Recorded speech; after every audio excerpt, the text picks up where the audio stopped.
federal riding of Eglinton Lawrence is northwest of downtown Toronto. It's a mix of family homes, some very exclusive neighborhoods, and lots of high-rise buildings alongside bustling urban streets that are often clogged with traffic. It's also a riding of unique communities. Many Italian and Filipino immigrants have settled here. Enclaves like Little Jamaica with its Caribbean influence. Some residents of Eglinton Lawrence have already made up their minds. Just wondering what's on your mind. I mean, if we're all going to be able to continue to live in Canada, we're going to have to vote Conservative. Otherwise, the country's going to continue to fall apart. While the Liberal government has been a mess the last 10 years, I think the answer is not Polyev at all financially to take on Trump. You could try. Yeah, why not? Why not? Hi. I'm Vince Gasparro. That's one of the key topics Liberal candidate Vince Gasparro is hearing at the door. I just wanted to come by and say hello. People are afraid of the Trump tariffs and what that's going to do to the economy, what that's going to do to their jobs, how that's going to affect their pensions, and quite frankly, how it's going to affect their kids' and grandkids' economic future. The federal riding of Eglinton Lawrence became vacant last month when former Liberal MP and Trudeau cabinet minister Marco Mendicino announced he was stepping down. He's now the chief of staff to Liberal leader Mark Carney. I just want to thank you for the sign. I just wanted to see how you're doing, that's all. Gasparro had just finished running in the Ontario provincial election. He lost to a Conservative by a mere 167 votes.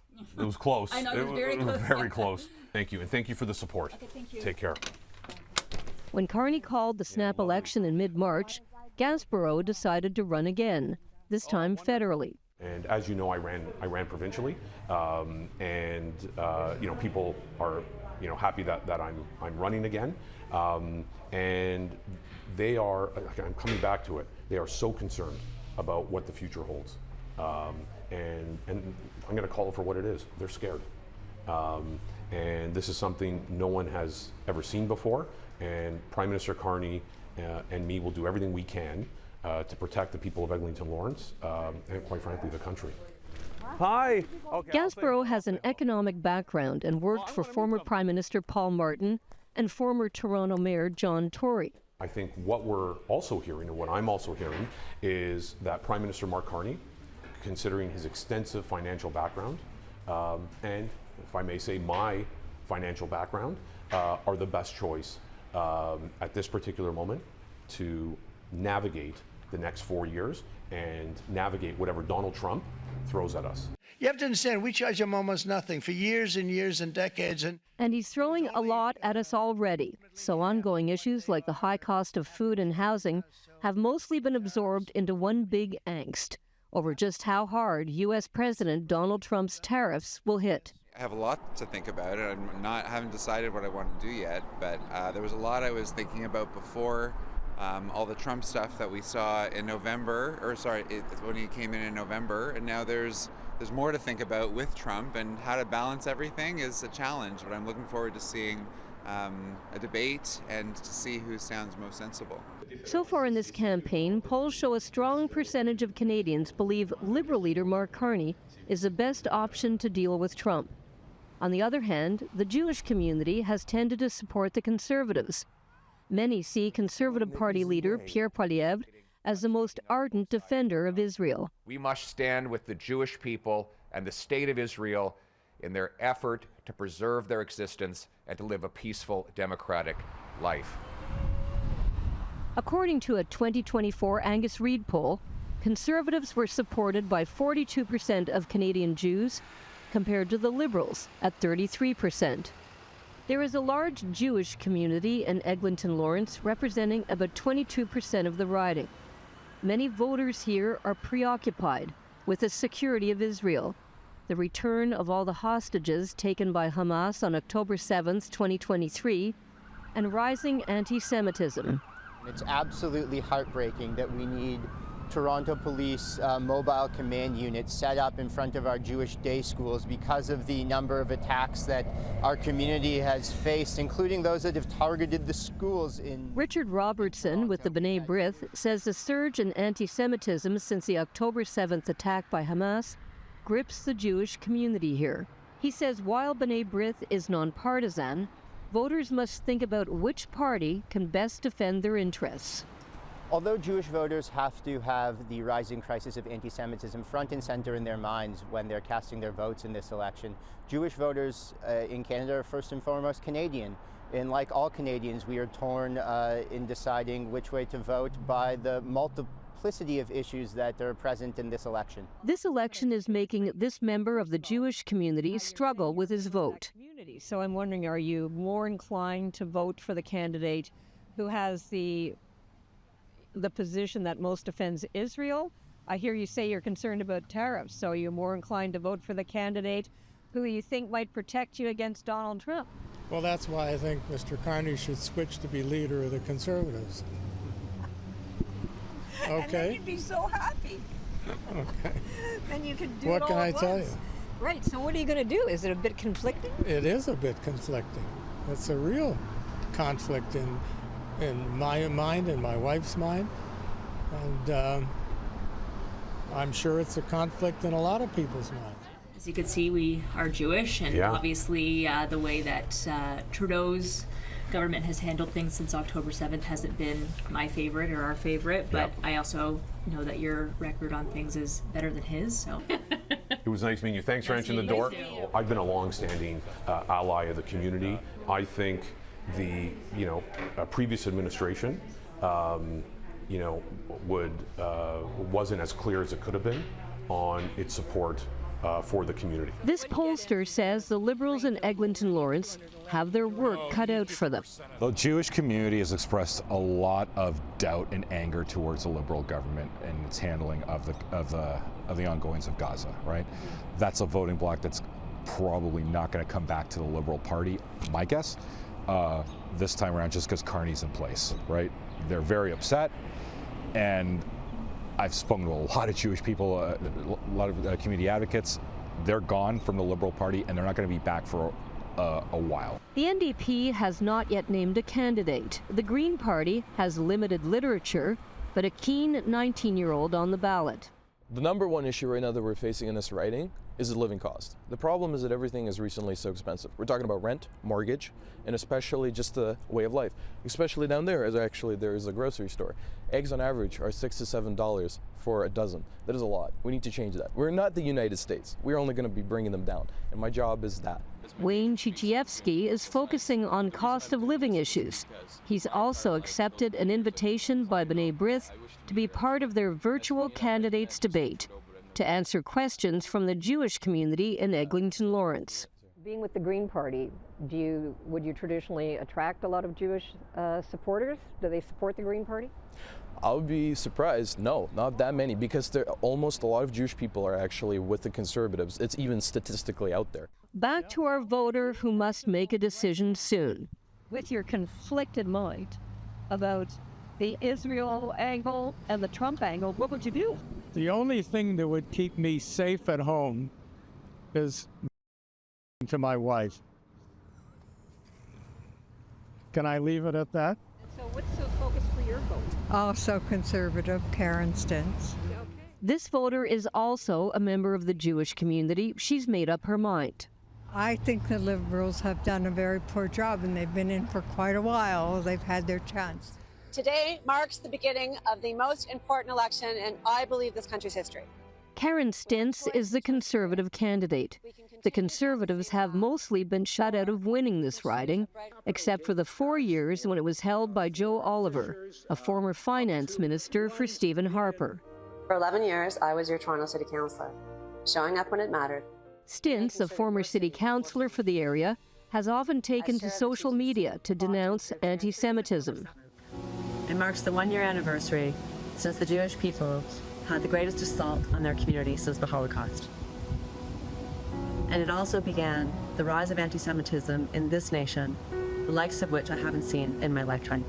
We've been trying for a week through emails and phone calls to get an interview with Stintz for this riding profile, but her campaign manager wouldn't commit. The campaign advertised an event coming up, so we showed up. Sorry, we're not doing media today. The campaign manager wasn't happy. Okay, can we do anything outside? You can do whatever you want outside, but not in here. Okay. Karen Stintz, talk to us outside. I'll talk to Karen, but she's going on canvassing momentarily. We can do it really quickly while she's walking. Okay, well, let's figure that out. Excuse me, why don't you want media? Well, it's not that I don't want media, I'm trying to get everyone organized out the door. So I That's can't fine, we would just stand here. I know, but more people are coming in. We're not going to take up a lot of room. I know, but this is a private Can event. I just talk to Erin O'Toole? You can, but can I just get everyone out the door canvassing, and then we will figure all this out. So considering she's the only candidate that wasn't in our riding profile, we waited outside. Erin O'Toole, Julie Van Dusen from Ottawa. Karen Stintz, we're doing a riding profile for CPAC. You're the only candidate who hasn't given an interview. Is there a reason for that? Erin O'Toole, is this how is this how it operates? Like, okay, maybe you'll do an interview. I'm sure you're not afraid of the media. But I've known Karen for 20 years. Look, why don't you advise her that I don't bite? I advise her you're great, but you're not voters in Eglinton, Lawrence. Oh, okay. So that's okay. She's the only candidate not in the piece. The vote on April 28th may be a tough one for many residents of Eglinton, Lawrence. But for many voters, the ballot question is who can get prices down and keep Donald Trump at bay. Others are motivated by the conflict in the Middle East and restoring safety to their communities here. Now to the riding of Toronto St. Paul's.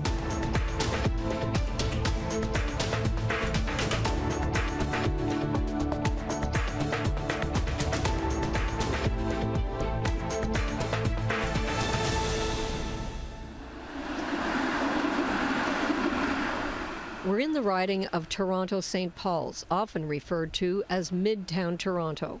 It's a densely populated area full of ritzy residences in some of Toronto's wealthiest neighborhoods. The riding is also home to Casa Loma, which was once the largest private residence in Canada, now a major tourist attraction. What stands out here in this election is that it's a rematch between Liberal Leslie Church and Conservative Don Stewart. He beat her last time, and now they're at it again. They're at it again, yeah. Hello, my name is Lauren. On behalf of Leslie Church, who's running with Mark Carney in the Liberal Party of Canada. How are you today? Wonderful. Thank you so much. We really appreciate your support. Have a great day. The Liberals are hoping it turns out better than last time. I'm a volunteer with Leslie Church. She's the Liberal candidate. On June 24th last year, let the honourable member take his seat. They lost the riding of Toronto St. Paul's when Conservative Don Stewart won this Liberal stronghold, a riding considered one of the safest in the country. That was just 10 months ago when Stewart stunned the Canadian political world when he won this Liberal bastion. Hello there. My name is Leslie Church. That defeat of Liberal candidate Leslie Church, a longtime Parliament Hill staffer, We're going to support you. Oh, thank you. is a day seared in the memory of Liberals everywhere, says this pollster. The way it happened, it was a complete shock, and it really was one of those canary in the coal mines for the Trudeau government. Church lost that by-election by 633 votes, a rock-solid seat that had been represented by Carolyn Bennett. As I assume my responsibilities as the member from St. Paul's, I first... A well-known local family doctor turned politician who held the seat from 1993 onward for 3 decades. What were they telling you in the by-election on the doorstep? Yeah. There was a lot of fatigue with Justin Trudeau. There was a lot of Liberals who were saying, I just can't do it this time. There was a lot of concern about some of our policies. Capital gains was a big issue in this riding. Anti-Semitism was a big issue in this riding. The Toronto St. Paul's upset was a stunner, to be followed several months later by another loss in Montreal's La Salle-les-Morts-Verdun. The Right Honourable Prime Minister. Liberal MPs heard the message loud and clear. There was no safe seat in the country anymore. If Fortress Toronto could be breached and then Montreal, it meant they were all in trouble. So it was really a moment of panic and really sort of this come to Jesus moment for a lot of Liberal MPs. Like, look, I might not be safe here with Justin Trudeau. We got to start thinking about things. Maybe we got to think about resigning and not running the next election, or do we have to start thinking about changing leadership? So it was really one of those flashpoint moments. I'll wing it. The knives turned on leader Justin Trudeau. Both races were seen as a referendum on his leadership. Within months, the Liberal caucus revolt swept him out of office. In came Mark Carney, and here we are. My name is Leslie. I'm the Liberal candidate in the area here. Fast forward to now, and a campaigning Leslie Church has a bounce in her step. At an important moment, right? Yes. At a moment that matters. Yeah, and somebody that can take charge. Yeah, agreed. We need that. Agreed. Well, we do need that. We have already gone through all of the signs that we had for the campaign. We ordered a second batch. We have gone through those. So people are standing up and they're saying, there's a lot at stake. I'm going to get involved. I'm going to vote. It is very night and day from last year. There's a different mood, certainly in St. Paul's, but I think we're seeing this across the country too. So, we've got to be focused on our jobs here. We've got to be focused on strengthening our democracy and being concerned about the rule of law. We've got to be concerned about making sure that the 15,000 people here that don't have access to a family doctor have one. I believe in the strength of our colleges and our universities and a strong education system. These are things that this community wants to stand up and fight for, and I believe that's a big part of our the liberal values that we're working towards. But right now, they're not all bringing up family doctors at the door, or are they? Or is it all about Trump? It is about Trump. It is about Trump. It is about making sure that we have a brighter future here for all Canadians. There is a lot of concern about the cost of living. I mean, we're in Midtown Toronto. People have spent the last few years very worried about that. So I keep saying, we got to make sure that we have affordable homes. 60+% of the households in this area are renters. So affordable housing is a big issue that I hear a lot about. But I still do hear a lot about the things that make Canada and Canadians feel proud about our country right now. And that includes things like universal public health care, right? People think that sets us apart from the U.S. We don't want to be part of the 51st state. That's one of the reasons why. Her main opponent, Don Stewart, that lion killer who snatched the riding away from the Liberals last year, is facing a campaign of totally different circumstances. How's it going? Good to see you all. Who are you with? We're with CPAC. We reached out to Stewart's campaign, and we showed up at his campaign office. He was never made available. This voter says it's a different race with Mark Carney as the Liberal leader. A fresh face like Carney, probably injects some more enthusiasm into the voters. So for me personally, I think, a change of some sort is all I'm looking for. Is it different this time? Because they just had an election between the two of them 9 months ago, and Don Stewart won. Do you see a lot of differences now? Yes, I do see a little bit of a difference, and I think Trump has an awful lot to do with that. And may the better person win. Oh boy. We won't go there. No, it's okay. But I was just wondering, because I haven't spoken to the Liberal candidate yet, Leslie Church, but I'm wondering, do you think she'd be having an easier time campaigning under Carney than under Trudeau? No question. I don't think there would even be as close a race if Trudeau was still there. Also, in talking to voters of Toronto St. Paul's, it wasn't hard to find traditional NDP supporters who plan to switch to the Liberals. I'm looking to vote for the person that's most likely to win, and the NDP has never been elected as Prime Minister, so yeah. Obviously, I enjoy the NDP, but I think this election it's more important to vote strategically. Do you have any idea what the issue is for you, the ballot question? I'm concerned with Trump. And what should be done about that, you think? Well, I think it's going to happen, so I think we're going to be okay. When you say it's going to happen, what's going to happen? We're going to take them on. We're going to fight. We're going to be strong Canadians. And who do you think would be the best to do that? Mark Carney. Okay. Then what about this riding Leslie Church? Do you know her? Did you follow her last one? No, I was NDP last time. Oh, so you're actually going to change it, no? Yeah. Wow. Even though I appreciate what Mr. Singh did, and I appreciate, as an old person, I appreciate the dental plan, and I know Mr. Singh's a good man. Nice to see you. Thank you so much for coming. And that's the challenge for NDP candidate Bruce Levy, trying to convince NDP supporters not to pile on with Mark Carney's Liberals, because they think he would be better than Pierre Poilievre to deal with Donald Trump. Okay, so now you're with the NDP, and in this election, the way it's shaking down is, right now, as we speak, the NDP is not seen as the, or your leader, as the guy who can take on Trump. Now, that might change tomorrow, who knows, but right now. So is that a problem for you when you go door to door if the issue is Trump? Of course it's a problem. But the greater problem isn't Trump, because as I said, the party's leaders are united pretty much on how they'd approach Trump. The issue is the worst two words in the English language, strategic voting. Maybe I'm preempting where you were going to go, but honestly, that is the problem in this riding, and as I read in other ridings as well, is that people are being encouraged not to vote for the party they want to vote for, but to vote for another party to avoid something worse happening. And that's really the essence of strategic voting. It's bedeviled the NDP over the years, never as badly as in this election.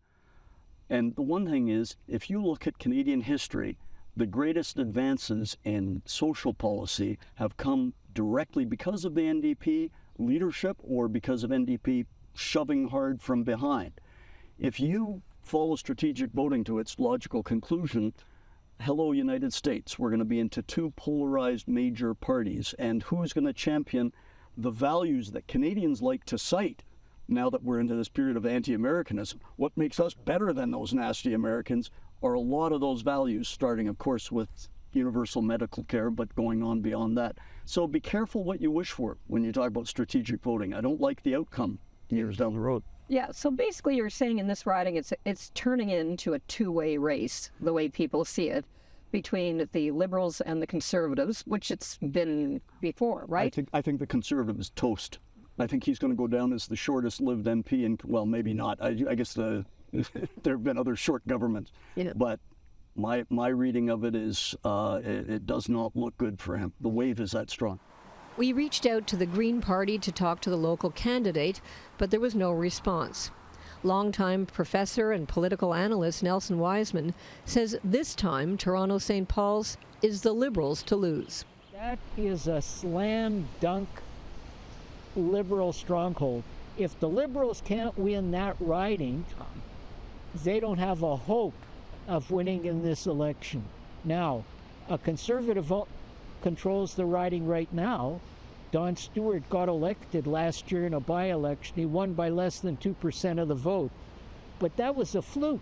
It was because at that time there was overwhelming animus across the country vis-a-vis Justin Trudeau. And once Justin Trudeau left the picture, Liberal fortunes went up. And now with Carney in the picture, and it presumed by large part of the public as better positioned to deal with Trump, that has just further boosted the Liberals. So, look, we still have 3.5 weeks until the election. Things could change, but from day to day, what I'm seeing in the last few days is that the Conservatives are facing more challenges. On April 28th, the voters will find out if it was just a fluke or if Don Stewart and the Conservatives can hold it, or if Toronto St. Paul's goes back to where it's been traditionally for decades, with the Liberals. I'm Julie Van Dusen for CPAC.